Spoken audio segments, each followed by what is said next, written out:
Welcome back to Partnerships Unraveled, the podcast where we unravel the mysteries about partnerships and channel on a weekly basis. My name's Alex Whitford. I'm the VP of Revenue here at Chanex, and this week I'm very excited to welcome our special guest, Patricia. How are you doing? Very good, thank you. How are you? Yeah, I'm excited to have you on. I often joke on this podcast that about 60% of the guests are born in distribution, because distribution seems to be, I think, the best place to really understand all the minutiae and complexities of the channel. And this can't be more true of you as well. So maybe for the uninitiated, you could give us a little bit of a rundown of who you are and what you do. Sure. So, I'm the head of distribution at Gigamon for EMEA, but I've been working in this industry for probably around 23 years, having different roles, right? I started exactly in a distributor in Mexico City, and within different roles, I have worked at vendors. At some point, I wanted to explore the field, so also wasn't direct sales. But through my career and experiences and people that I have been blessed to work with, I definitely identified that my heart is within the channel, within the partner ecosystem. Yes. Awesome. Now, one of the things that I love, one, about the channel in general, but two, certainly about the podcast, it gives people an opportunity to build relationships with people from everywhere. It's a global ecosystem. It's a global go-to-market. Nothing can be more true, because you quite literally come from Mexico all the way through to EMEA leadership. That's one hell of a journey. Talk to me about some of the highlights in that sort of journey. From junior to senior, from LATAM to Europe as well. How did that all go? Sure. So, when I graduated from uni, my very first job, as I mentioned, was at a distributor, right, in Mexico City, and I was managing the relationship with Citrix at that time in what was now Wescan in Mexico City. At that time, it was a distributor called Afina, and I knew that that's really where I started to understand the value of partnerships, of trust, of customer service.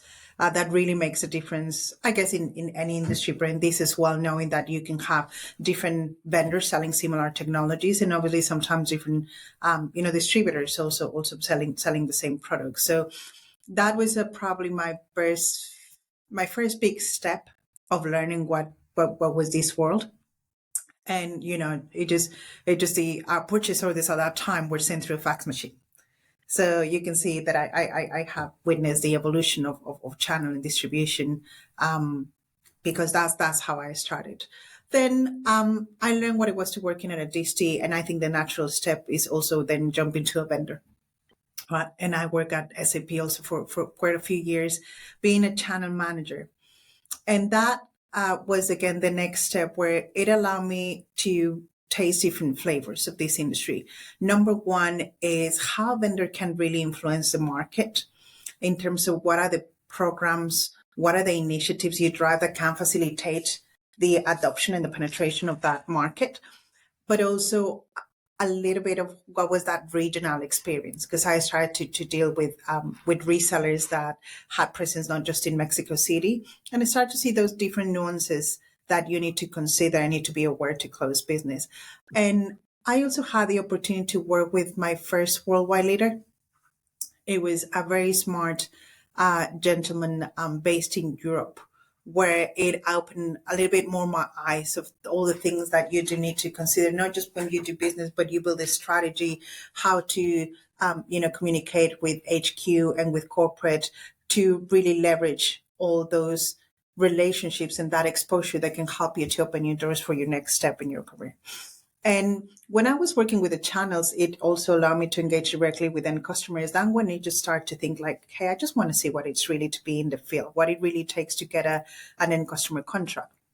And that's when I made a decision to work for SAS, a business intelligence company, and I was an account director for the named accounts for banking and insurance. And you understand really the complexity of what it takes all the different personas you have to engage, how to position the technology, what is a commercial strategy that have to be, when you have to bring your executive sponsorships to, at the end of the day, align all the points to get that contract signed and that purchase order. So having those kind of three different flavors of a distributor, of a vendor, and field sales, I said, I experience it, but I do appreciate and I enjoy more working with channel, because you have to involve with all the different parties, set up your strategies, the network, the trust, etc. That you need to drive to achieve your goals, right? And then for a personal decision, because of the family, we moved to Europe. We moved to England, and that's going to be 13 years ago. And, without knowing anybody. And I was extremely blessed that I found a job very quickly in the industry that I have been working already for a while, as a pan-European distribution account manager. And that's really where my European experience started. Awesome. One of the things that I find so interesting, channel strategy, I obviously love. I quite literally have a podcast about it. But one of the things that I think is the most interesting area of that discussion is in distribution, because you're balancing volume of partners with selectivity of partners, building that ecosystem. And I think, maybe slightly philosophically, people are either volume people or value people by nature, right? Everything from, how do you buy Christmas presents? Is it by quantity, or you find that one perfect gift, right? I think it's quite a personal thing, but that's not really how strategy is built. So talk to me, how do you balance growth between adding a large volume of partners and also selecting the right partners? That's a balancing act. How do you sort of deem where that balancing point is? I think it also your partner strategy and your go-to-market would really depending of the company you are, right? If you're just a startup or if you're a really more mature vendor. I think being that selective is quite interesting, right? Who are the right partners to work with, and that will help you to scale to where you want to get. And as you will mention, it's a balancing act, right? It's an art that it takes time to master. And especially when you want to drive a really effective and consistent partner network, right? I personally use a framework that can help me to drive that right balance, right? And one is just always you have to clear what your goal will be. What are those growth objectives that you want to achieve? And based on that, who do you think will be those right players? Who are those right partners that will help you? And you can define that partner profile. And I think one of the values that we have today with distributors, but also within our own data, is leverage those insights that now information can give us, right? We can drive all these models can give us really a more accurate list of who we need to engage with to get to those growth objectives. And then set up your journey of that strategy. What are those KPIs that you want to achieve? Right? How you need to communicate with it, what is the enablement that you have to do internally within your people, but also with those partners that you want to work with. And then just you need to be in a continue review status, right? So you have to see, okay, what had it started, what is giving me the results, why I need to pause because I could be maybe going too fast, what I do also need to stop, right? But what is most important is also to leverage the distinct knowledge. I think as vendors, we can sometimes seem to say, this is what I want. This is what I think it is right. But as they do have a wider view, and really they collaborate with other vendors, the insight and the feedback that they can give you it will make your strategy way much more complete. So I think this approach enables us as vendors to expand really our reach and foster partnerships that can deliver value for all the parties involved. Awesome. And I think one of the thing there is, so you've got your sort of activation and growth strategy, both in terms of volume of partners and value of partners. And the real value of the channel is that, hey, look, we might have a channel that's tens of thousands, sometimes even hundreds of thousands of partners, which is the level of scale required for you to be that multi-billion dollar revenue per quarter company. The challenge with that is having that many partners. Agility is not typically the word that I'd use, but often, especially in the instances of, say, a new product introduction, agility is almost mandated and required, and yet you've got to have agility with scale. Talk to me about how you drive agility into your channel when you do have that very wide scale. Yeah. So I think some of the challenges that we can face is, how demand evolves, right? The customer demand, I think, and lately the last few years, we have seen how it fluctuates. So we definitely need to adapt to it. One example could be some government requirements that some certain verticals will now need to follow. So you just how we vendors need to adapt our messaging or our technologies to help them to be compliant from some perspective, right? The other one of the challenges we see is the communication gaps we can have, where sometimes the expectations can be misaligned because, again, that poor communication or that assumption between vendors and distributors that can lead into delays of execution and not having very efficient results.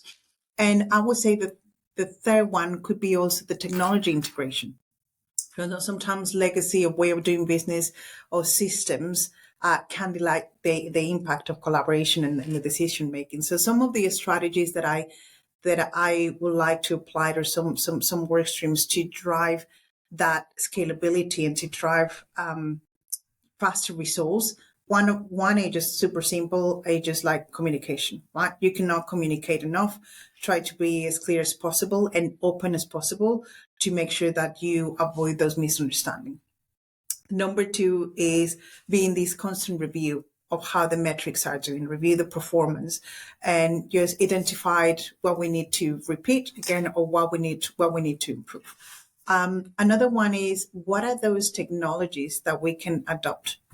AI is one of them, right? At some point, we start with IoT, so it can help us to drive that efficiency from an operational perspective and also from a visibility point of view. And the one that I think is very, very aligned with that communication piece is that collaborative approach in terms of the planning. It just, how do we build together that business plan that makes them have this sense of belonging and also make sure that they have this accountability from both sides to be driving these aligned goals from all the different parts involved. And then I guess the cherry on the cake is the incentives, right? A good salespeople like to be, you'd like to be paid. So, and having so many vendors nowadays and having so many channel programs, it's just like, what is the next thing to make it fun? It just and to make them competitive, to be the top of the list. And that could be rewards in many ways, shapes and forms, right? That could be with incentives, that could be with spiffs, you name it. So that's the way that can help me to navigate those challenges to build agile partnerships with the distributors. We often talk on this podcast about the 3 Ps, which is product, program, and personnel.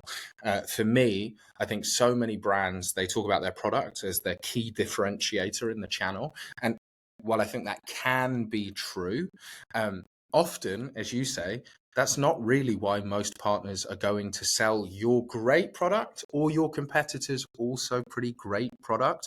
It's program differences, right? It's the incentive structures, the back end rebate. It's, hey, the marketing support's really awesome, whatever the program differentiators. And then the last bit is obviously personnel, right? How are your channel team? Are they a joy to deal with? Are they really horrible?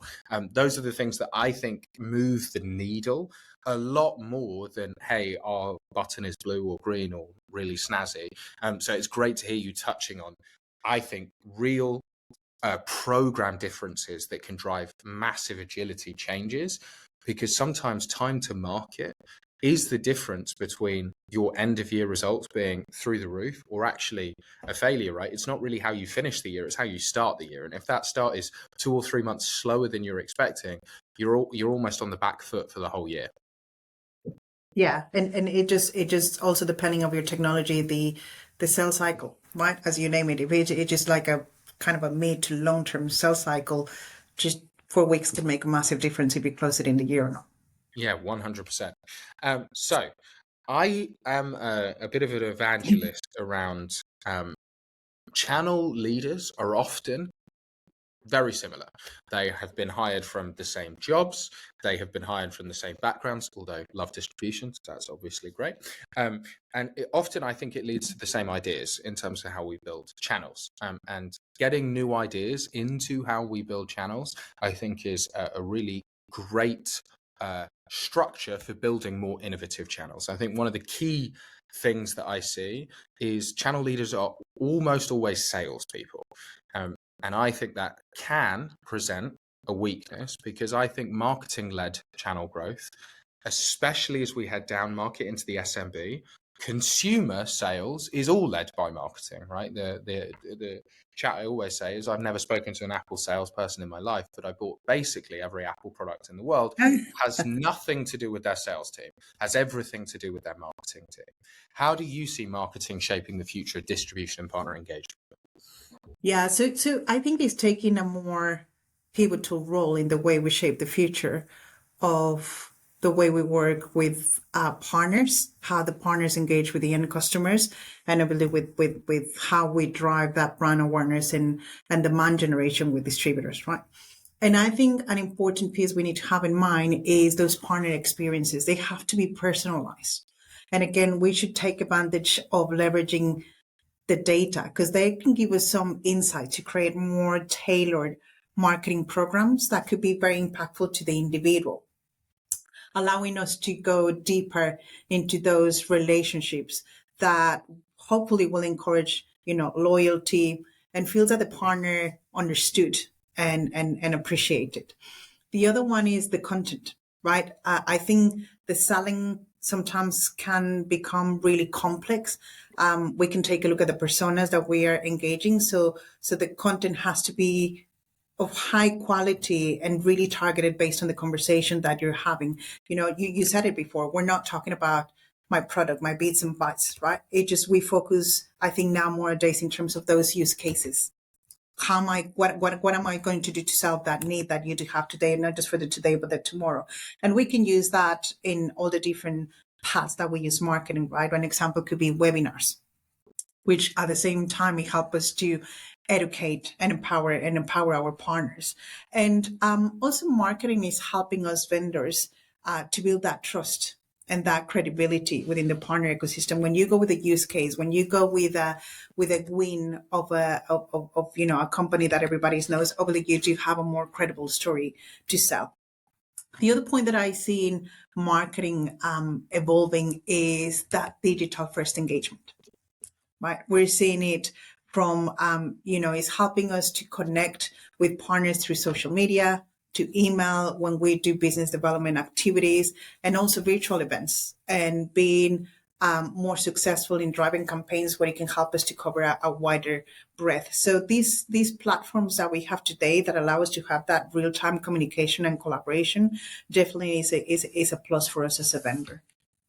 And I'm starting to see now, I don't know if in your conversations that you have with other leaders as well, is with part of that evolution of distributors is they're taking it to the next level to also start to do activities to do end user lead generation, right? Where they're helping the partners directly to generate that demand. So they do lead generation and they share it with us as vendors.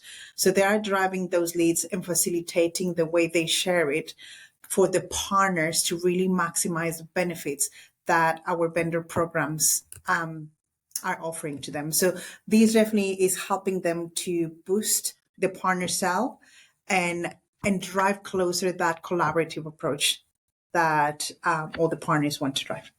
100%. And I to me, it's really funny. One of the questions, less on the podcast, but maybe more in my role as a sales leader, I'll sit down with a channel executive and I'll often ask them, look, what's the metric that you wish you could turn up, right? If we could turn one metric up to 99, what would it be? And the answer I never get, which I'm always surprised, and when I sort of bring it up, they go, well, yeah, obviously that one. It's actually demand. because everything else, like the channel is built to service customers, right? How do we recruit, activate, enable? Brilliant. And how do we market to partners to train them really well so they can take the message out? And so I'll often hear like, oh, we want to reduce time to value, or we want our partner activation rate or our monthly transacting partners to grow. And oh yeah, great. But it can all be solved by demand, which is if demand goes through the roof, and this, I learned this lesson extremely well because I was at Zoom through COVID. The rest of the channel just sorts itself out because all the partners want to work with you because demand is so high. And so exactly to your point, I think the smart channel leaders are understanding that, oh, our job is to help create demand. Now, there are various avenues, depending on what type of business you are, to do that. But that's the one metric that I think every channel leader should be triple focused on. How do we drive that really through the roof?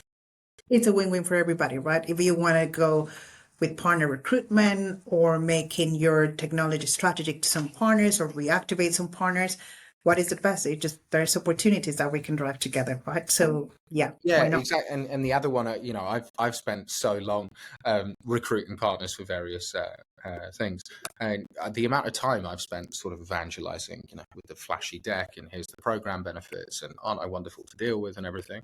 And then you have one customer who says, "Hey, I'd like to buy it," and suddenly they're like, "Yes, yes, I'd love to get involved." And so the dog wags the tail, not the tail wags the dog. And ultimately, if the customers are there asking for your brand, you're in a great place. That's it. So this is sort of, I think you are my perfect podcast guest because we talked about distribution, we've talked about marketing strategy, and now we're going to talk about my last sort of passion when it comes to this market, which is mentorship. I have benefited massively from people giving me jobs that I was probably not ready or too junior for, but mentors took a real bet on me. And I know it's something that has really positively influenced your career and something you are still passionate about today. Talk to me about why mentorship matters and how you enact mentorship today. So I think we can talk about the mentorship in any stage of your life, right? It could be, obviously we're focusing here from a professional career, but if we just also take it from a personal, we just always like to have people that have more experience than us and that are willing to, to keep you on your toes or to push you to maximize your potential. And, I would like to say that my very first mentor was my mother, right? But if we focus it on a professional career, it is just great to see that people that will see that what that is special in you and to try to push you out of your comfort zone and to come and officially build that mentor and mentee relationship to say, hey, I know you have the capabilities, would you like to invest? This is what's the goal that you would like to do, that there's a mutual commitment to do the investment, right, of times and what it takes together. And I was very lucky that, within the first mentors that I had, you kind of also opened the door to continue your mentorship with different people. So you extend your network, they expose you, they give you the platform, and you also can learn from people that are not directly linked with what you normally do on a daily basis. And I think if you're smart enough, you'd really take advantage of them because you never know, as you said, they might offer you your next job tomorrow, or you might meet your wife or your husband, or you don't know what's around the corner. But definitely it is inspiring because you do see that at least the people that I've been mentored by, they lead by example, and they allow me to continue to develop that strength to not doubt about myself, right? And I've always say I'm a world specimen, right? How many Mexicans do you see in Europe having, been working in this industry for such a long time with the role that I do have today? I personally have never met one, and it just happens also being a female talent, right? So I just find myself very lucky because of what I was taught at home, but also because of the opportunities that have been presented to me, but I have not let them go. I have grabbed them and make the most of them. So I know what the difference that can make by, one, people leading by example. Second, by people, offering their hand for other people to, for the next generations to make it easier, to make sure that, there are things that sometimes we know are not okay. There are certain behaviors that are not okay, and give you the capabilities to speak up when it's needed, because some people may have that lack of awareness in certain things, and just make sure that, it is okay to speak up. But, and then by learning through that process, I've as you, one of my mentors offered me one of my previous jobs, right? Until today, she's one of my best friends. Because we have the level of that close relationship. She's not my boss anymore today, but we just keep in touch. And then I also, in a previous job, proposed to have younger mentees, and I have mentored young individuals as well. And when you see them, how they blossom, and you see them, what a big influence you have seen in what they have accomplished just by spending some time with them, it is quite gratifying. So, for any channel leader, for any person in a position that can do it, I would like to ask everybody, one, to lead by example. Number two, to offer that hand for the younger generations. And number three, also to push ourselves to never stop learning, because, it doesn't matter to what level you get, you always can keep growing. You can always challenge yourselves, and people keep you on your toes. So definitely it makes a difference to be part of something like that, but also to offer it to someone else. Yeah, I don't think I could have said it much better myself. My career has, I'm very fortunate. I've had an extremely quick progression, but it is really down to people unlocking doors that probably should have been locked to me. And one of the pieces of maybe more like how to do it, I think a really bit of tactical advice. I always recommend, one, get multiple mentors simultaneously. It's always good to have that feedback, but find a tactical mentor, someone who is where you are, but a year more experienced, because they are in the weeds of what you're doing on a day-by-day basis. And then find someone directional, someone's 10, 15, 20 years, because they can help with some of the bigger, might be more philosophical stuff. And I find those two things, they really like gel together so well, because you get this great skill acquisition. And the bit that you finished on, which I think is so underrated, which is become a mentor yourself. You are more experienced, no matter where you are in your career, than someone else. And you have support and talent, and sometimes just a friendly ear to help other people. And I can't tell you if it's karmic justice or it's just the way the ecosystem works, but that stuff finds its way back out. And I've benefited so much from helping other people, and then word gets around, reputations build, and doors open as a result of you giving back. It's a wonderful thing to see. And, even when you are a mentor, you learn from them as well, right? It's a two-way street. It's not because I'm just mentor, you're just going to be learning from me. So which is again a great opportunity, and the way of doing things, in different generations, I think if both parties are completely invested, is a win-win for both sides.